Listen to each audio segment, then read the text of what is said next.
Hi, good afternoon students. Myself Adivaya Hiramat who will be handling class 6th subject science. So before I start, I think the first chapter is over for you. Food. What is food? What is the use of food? What are the ingredients of food? Depending upon the consuming of food, the organisms are classified into herbivores, omnivores, carnivores, decomposers. I think you have learned all this in chapter 1. So now I'll be handling now chapter 2. We'll start with components of food. So before we start with components of food, what is the use of food to the organisms? This is my first question. Why food is necessary? If we don't take food for a long time, what will be the result? So I think you'll be wondering, what sir, without food, how can we survive? That's true. If I have a vehicle, if I don't put petrol or diesel for it, it doesn't run. Similarly, if we don't take food, then it is hard for us to survive. So the food we eat has useful substances. In our food, we should be having balanced diet. If we don't have balanced diet, it may cause some diseases. We call it as a deficiency diseases. Deficiency diseases, we'll be saying it later in this chapter. So what we should do? We should have balanced diet in our food for proper growth and maintenance and function of our body. So what food is doing? It is keeping us healthy. It helps in growth of our body. Food contains useful substances that organisms need to live and grow. So what is this nutrient?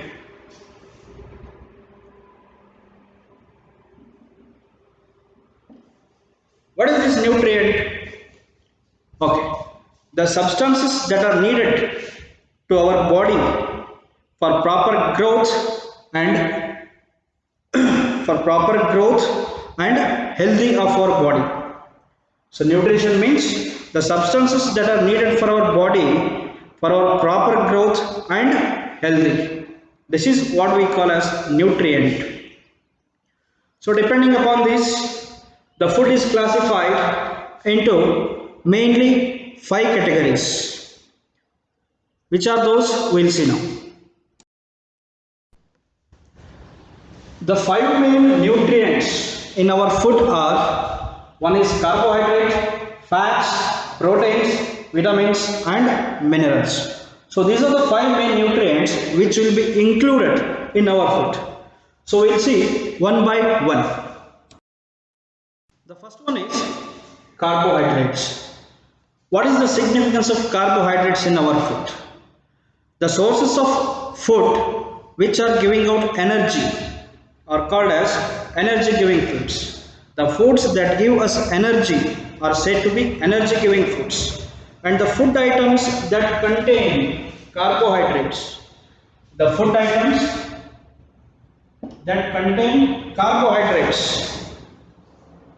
are called energy giving foods. So where do you find these carbohydrates in our day-to-day life? The first is potato, bread and rice. These are the simplest examples where we can find carbohydrates in our day-to-day life. Apart from potato, bread and rice, the other things are glucose and grapes. Here also we are going to get carbohydrates from it. But remember, carbohydrates, it is actually the presence of starch and sugar. So where do you find starch and where do you find sugar? Okay. Starch. We find that in potato, bread and rice. In potato, bread and rice, we are going to find starch. And in glucose and grapes, we find sugar. What do you conclude here? It is nothing but carbohydrates are classified mainly to 2 types. One is starch, the other one is sugar. So carbohydrates are mainly classified into 2 groups. It is about starch and sugar. Starch, what we are going to get? We are going to get it from potato, bread and rice. These are the items where you find starch in our food. Then coming to this sugar. In sugar, we are going to get it from glucose and grapes. Glucose and grapes. You might see the people in the hospital. The nurses will be saying, the doctors will be saying, put a drip for him, put a drip for her. What is that drip? It is nothing but giving them glucose. You might have seen patients, glucose hachirethirthirtare. Is that right? It is nothing but this glucose. Why only glucose? Glucose is a form of energy where it is easily utilized by the body. This glucose is easily utilized by the body and it is easily giving out energy. This glucose is easily utilized by the body and it is giving out energy. That is why the patients who require energy urgently, they will be getting glucose.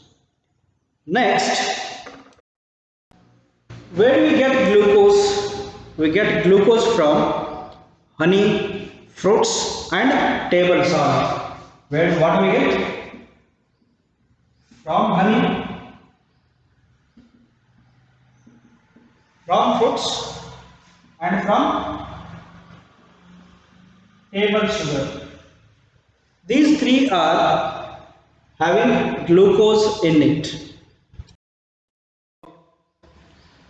Glucose is the simplest carbohydrate that we find. Now, so what is this starch and sugar? Okay. Where do we get, how we should say that starch is present or how sugar is present? How we have to identify that? For that, we have one activity, small activity, that is how to test presence of starch.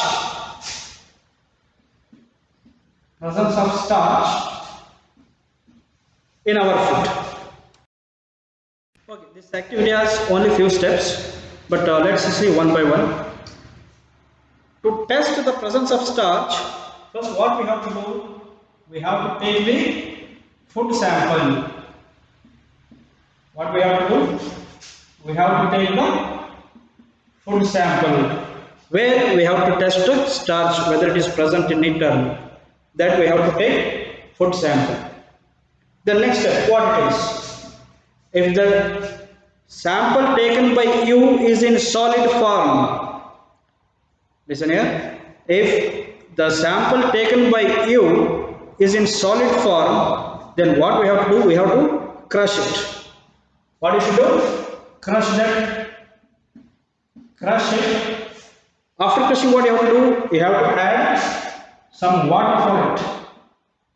Add some water to the food sample taken by you.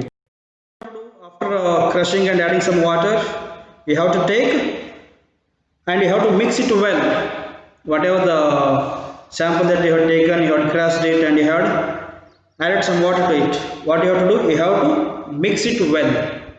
After mixing,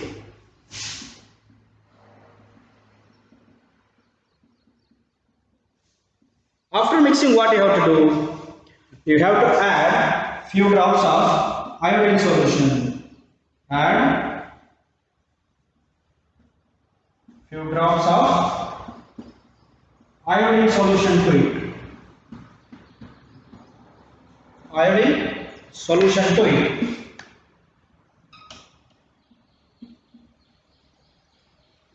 You have to add few drops of iodine solution to it.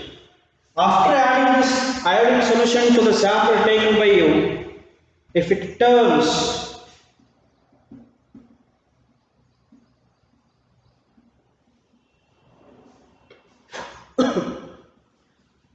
if it turns to blue black color, if it turns to blue black color, then you should agree that the starch is present in the food sample taken by you. So after adding few drops of iodine solution, The color has to change to blue black color. If it doesn't change to blue black color, then no starch is present. Remember, if you obtain this blue black color, then only the starch is present in it. If this color is not obtained after adding a few drops of iodine solution, then starch is not present in it. Is this clear? So simple steps how to find presence of starch in the food. First, take the food sample. Next, if that food sample is solid, crush it and add little water to it. Then mix it well. After crushing and adding water, mix it well. Then after mixing it well, what you have to do? You have to add few drops of iodine solution to it. After adding iodine solution, you should observe what color it has changed to. If the color obtained is blue black, then the starch is present in it. If the color obtained is not blue black, then starch is not present in it. Is this understood, everyone? Okay. Okay. Now you have learned how to test the presence of starch in the food. Now the second one in carbohydrates. The first one was about starch. Now the second one is sugar in it. How you have to identify the presence of sugar in it. There are few steps which are similar at the beginning. Which are those? First, take food sample.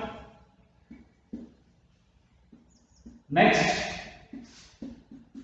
if it's solid, what you have to do?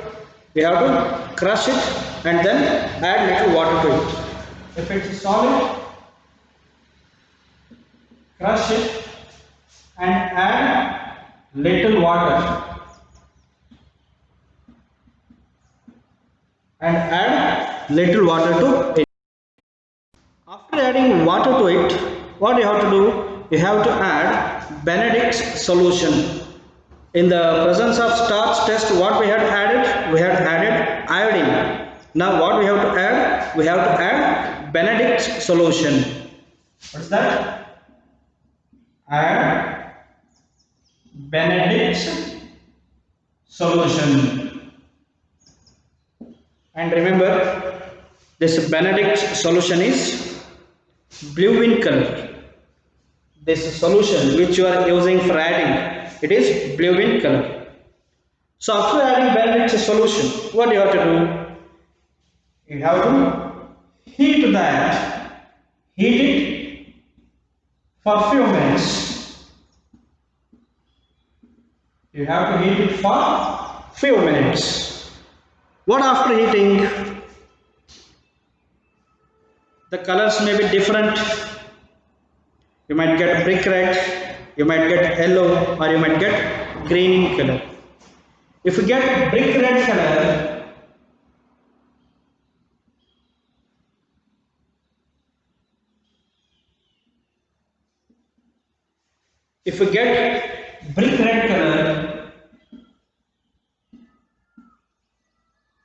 then the sugar is high in it.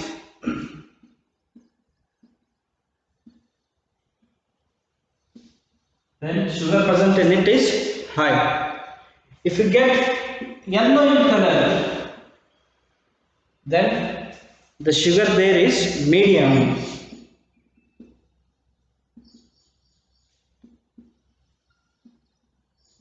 Medium sugar. Then if it turns to green in color, then the sugar level is low there.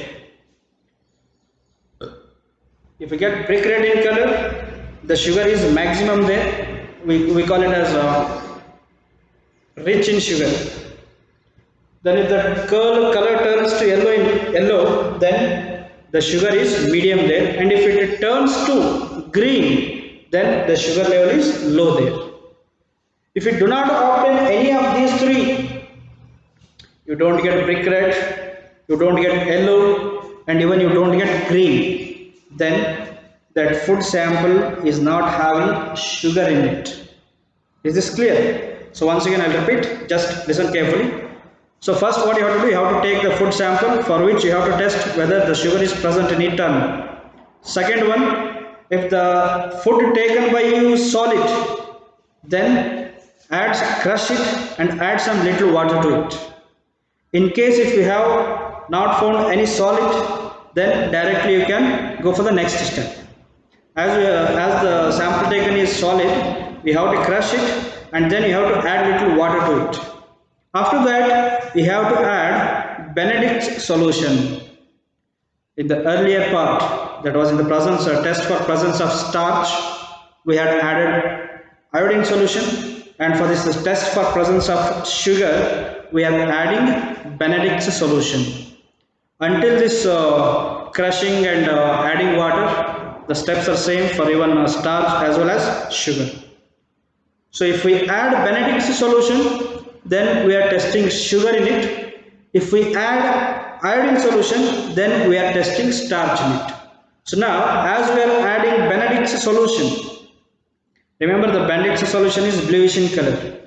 So as we are adding Benedict's solution, what we have to do? We have to test the presence of sugar here. So after adding, what we have to do? We have to heat it. Heat the sample for few minutes. So after heating few minutes, what we are going to see, we are going to observe there, the color is changed. We might get three colors. One is brick red, the second one yellow, and the third one green. If we do not get any of these three colors, then whatever we are testing there, sugar is not present in that. If any out of these three colors are not obtained. One, brick red. If the sample after heating turns into brick red color, then the sugar is rich in that food. It is highly rich in sugar.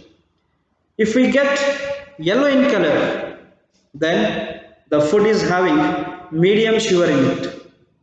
If we get green in color, then the sugar is very low there. So carbohydrate is classified again into two forms. One is starch and the other is sugar. Starch, potato, bread, rice. Sugar, glucose, and what? Table salt. Do you remember? Okay. Glucose and grapes. This is about sugar. So now we will be seeing the second one. First one was carbohydrate. In that we had starch and sugar. Now coming to second one, that is fats. These are also giving us energy. It provides energy for us. But remember, this fats is going to give us the energy twice the energy that is given by carbohydrates. For example, if carbohydrates had given us 2 grams of energy, then this fats is going to give us 4 grams of energy. Means whatever the energy is given by carbohydrates, double the energy is given in this fats. Double the energy is given by carbohydrates, right? Carbohydrates is giving us, assume 2 grams, then this fats is going to give us 4 grams. Means whatever the energy is given in this fats is double the size of the energy given in carbohydrates. Is this clear? I think you don't have any confusion here. Twice the energy is given by fats, right? Okay. Examples for this fats are coconut oil, nuts, almonds, butter, and cream. Butter cream is different, and this coconut oil is different. I am speaking here about sources from where this butter and cream is obtained, and coconut oil and nuts are obtained. So basis on the sources from where we get, we are classifying this again into two. The first one is animal fat and the second one is plant fat. You must understand what is this animal fat and what is this plant fat. The fats that are obtained from animal products, the fats that are obtained from animal products are said to be animal fat, and the fat that is obtained from plant products are said to be plant fat. So fats, it is also giving us energy, but it is giving 2 times more than that of carbohydrates. Again, it is classified into 2 types. That is from where we are going to get fat. One is from animal and the other one is from plant. So whatever the animal products are there, for that we call animal fat, and whatever the plant products are there, from there we get fat, then it is plant fat. Examples for this animal fat. What do you get from animal? Milk, right? Butter, ghee. Is this right? Okay. So here, the example for animal fat are butter, ghee, etc.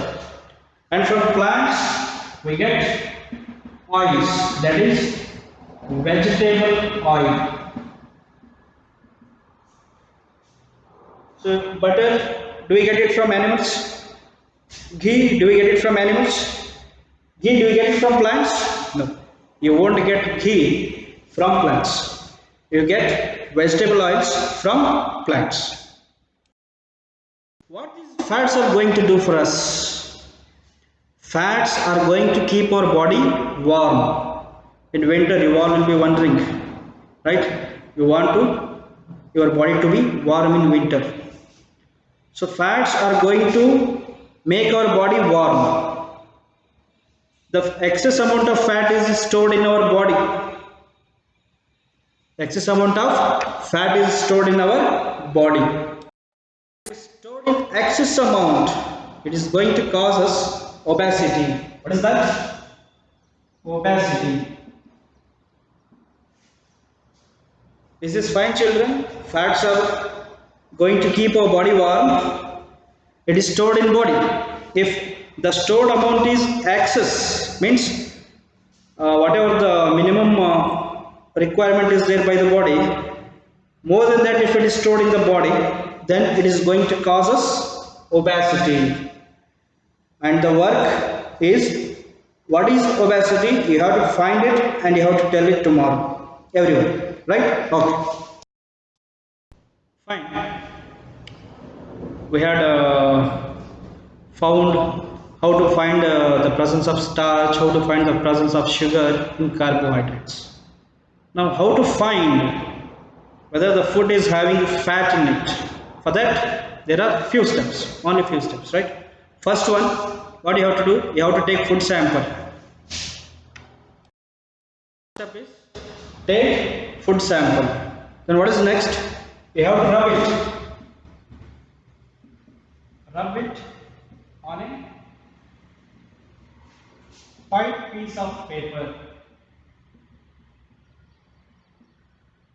White piece of paper. The next, allow the paper to dry. Is this clear? Then what you will see, you can find that dried one which is having a patch on it, oilish patch, that is translucent in nature. Translucent in nature. Observe paper against light. If you hold that paper against the light, then you'll find the oily portion of the paper turns to translucent in nature. I think you have learned transparent, translucent, and opaque. So translucent means partially it is visible. Transparent, fully it is visible. Translucent, partially it is visible. Opaque, nothing visible. There is no visibility at all. Is understood? So test for presence of fats. First take the food sample, then rub it on a white piece of paper, then allow it to dry. Once it is dry, we have to observe that paper against the light, holding it against the light, right? You might have done this. So when you hold it against the light, whatever that oily patch was formed, that turns into translucent in nature. So children, till now we have studied food. I think you have studied till the first chapter. So coming to this specific chapter, the main 5 nutrients of this food: carbohydrates, fats, proteins, vitamins, and minerals. So till now we have seen only about carbohydrates and fats, and how to test whether there is presence of starch or sugar in a food, that is with respect to carbohydrates, and here we are testing the presence of fat. So what the work you have to do in the home today is the one which I had given, obesity. Remember the word obesity. You have to tell me what is that obesity. You have to write what is the definition of obesity. You have to write all 5 main types of nutrients. Then significance and examples of carbohydrates and fats, and also the test for presence of sugar, starch, and fats. Is this clear? Okay, we'll see you tomorrow. Thank you.